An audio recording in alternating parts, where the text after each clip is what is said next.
check out this video on the House of Machismo podcast. It's House of Machismo. Carlos, I'm going to ask you a question. Yes. What's been on your mind? Guardians of the Galaxy! Guardians of the Galaxy. Yes, Volume 3. So you seem a little excited about this. Yes. Okay, so we're going to go ahead and just warn people. Spoilers. Yes, spoiler alert. Definite spoilers. We're about to spoil it. Carlos is going to spoil Guardians of the Galaxy, people. So just so that you know, and you're being forewarned that if you haven't seen it, shut down this whole podcast. Yeah. Just stop listening to us. Exactly. Well, it's been out for 2 weeks now. Come on. So yeah. So come on. You should already seen it. Duh. If you're a fan, you already know. And if you're not, you already saw it. then don't worry about it. Exactly. All right.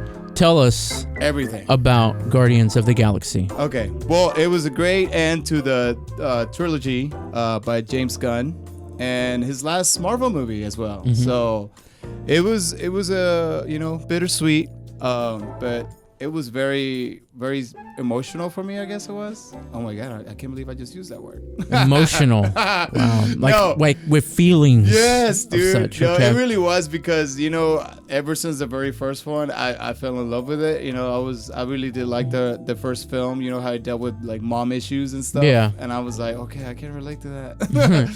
And then the second one was more dad issues, which, I mean, very big sense of family themes.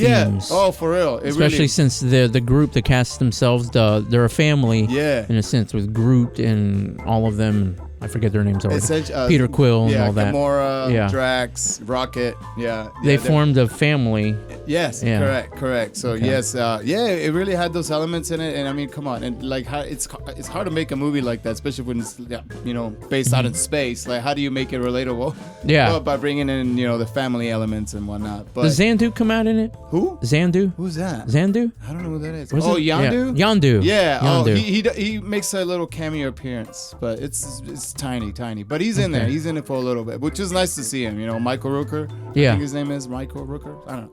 But how do you have a country accent if he's from space, like an alien? Yeah, exactly. Yeah. I have no idea, man. Okay. Anyway, suspend belief. But he does. But yeah, Okay. he does. I guess they still talk like that out there. I don't know. But it was a great movie, man. What was the plot? What was the plot? Yeah. This one really focuses on Rocket a lot. Mm-hmm. It follows. They keep going flashbacks to before he was before he became Rocket, I guess, because he was just a normal raccoon. Yeah. It was like a baby raccoon, and then the villain in the movie, who is I forget his name. Anyways, he was great though, because he was a really good villain, but I forget what's his name. Fuck. Oscar, help me here. The High Evolutionary. That's who it was. Anyways, creepy motherfucker. He really made me hate him. So the actor did a great job in playing this role, because I was really mad at him for doing this to Rocket. What did he? Oh, he made Rocket the way he was. This movie deals with a lot of very dark themes, kind of like animal cruelty and stuff like that. It's very brutal, man. Like, I was kind of surprised it was PG-13, because some of these elements in it, they're kind of dark, and at the same time they're kind of sad too, because, like I said, it's just I have dogs, you have dogs, and I don't like seeing stuff like that, like animals being tortured and shit. Yeah. And I know, yes, there's CGI, but it's so believable. It's some of the scenes are rough to watch. But it makes you feel though, and like I was telling you earlier, that the whole time I was watching it, I was just like, man, I can't do this. Like, I was just crying. Yeah. I really was crying, and I went and watched it IMAX 3D, so I had to like take my glasses off every now and then, just like wipe because it's getting all wet and foggy on the inside. Wipe the tears off. Yeah. I know, it's so embarrassing, but I don't care. I really liked the movie. So was there anything that you didn't like about it?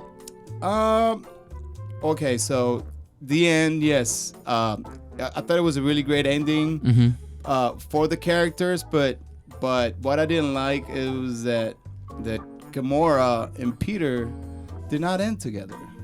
I wasn't going to expect that because it's a whole different Gamora. Yes, and she makes it very clear that she's a different Gamora. Yeah. And yes, there's some scenes there that actually kind of hint at that. Okay, maybe they will get back together. Maybe because she kind of does like him. I mean, no matter what, she's still Gamora, but different Gamora. but she could have still fallen in love with her, and they were hinting at that throughout the movie. You know, like okay, they're gonna end up together, and at the end they go their separate ways. And I was me personally, I was hurt. Yeah. But movie wise, story wise, it made sense.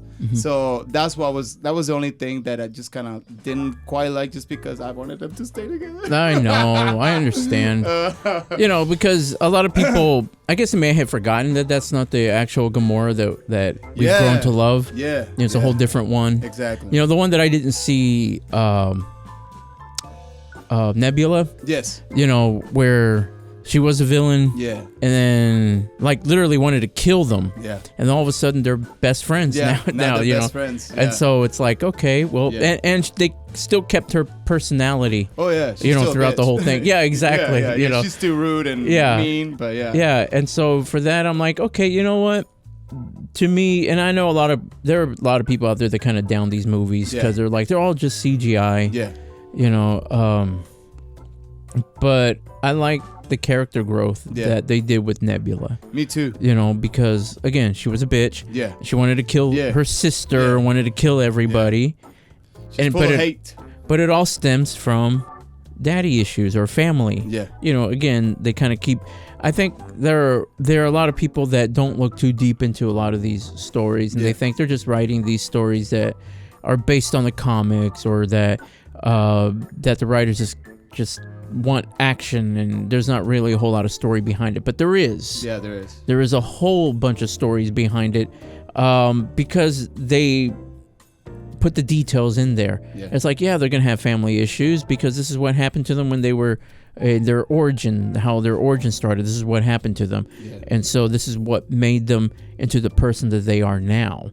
You know, same thing with Thanos. You know, a lot of people kind of agreed with him, surprisingly. Yeah. You know, but you can kind of see it's like, well, he came from a world where people were wanting really bad and there weren't enough resources, and you know, now, you know, he wanted to create a world where people weren't going to bed hungry, and there was enough resources for everyone. My thing is, why couldn't he just snap his fingers and just create more resources for those that are available now? Yeah. You know, instead of just getting rid of half the people, let's just make more resources, you know, or something. I don't know. Wow, that's a great way to go about it. Yeah, exactly. It's like you didn't have to get rid of the people. And then, okay, well, let me go ahead and get into this. Why did it have to be a snap?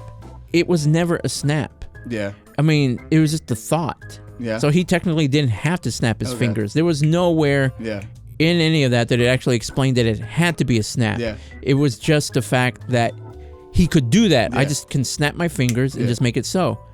So the whole thing was like, don't let him hold his hand, don't let him snap his finger. It's like, what? Wait, he could have just thought of it. He just thought of it and made it happen. Yeah. You know, so it's like, you're right. You're right. So anyway, but it all became, you know, all about the snap. All about that snap. You know, so it's like, true. Okay, well, yeah, exactly. No. So anyway, but so, it was great. Dude, did you give it a 10 out of what? Well, 10 out of 10. No, you can't do that. Oh no, is that what you're saying? Like yeah, like your rating. Man, I want to say it gets up. It gets up there. I want to say a 9. Probably. A 9? Yeah. It was a really great ending for it. You know. Like, yeah. It was a good chapter closing, book ending, kind of whatever you want to call it. So it definitely closed it out. Yeah. I mean, it leaves it open, you know, for other filmmakers to come in, you know, and because it ends with a brand new group of Guardians, you know. Mm-hmm. Rocket's in it. Groot is in it. Who else is in that? What's his name's James Gunn's brother, the one with the fucking Yaka arrow now. What's his name? Sean Gunn, whatever. Yeah. He's in the group now. Some little girl that I have no idea where the fuck she came from, but she's in it now. Hi, I'm just here. Yeah. But it was good though. It was good. I think they call her Marilyn. Is it? I have no idea. No, I just think of the Munsters. Yeah. How Marilyn was just the normal, whatever you want to call it, a normal person. It's like, how do you fit into this? Yeah. I'm just Marilyn. You know, I guess I don't know. Just Marilyn. Yeah, but anyways. Hola chicos, suscríbanse al canal. Hazlo ahora. Gracias. Pero ya. Pero ya. Why do you sound like you're selling a car? Because that's You how I don't do work it. at an Adult Felix. That's how I do it.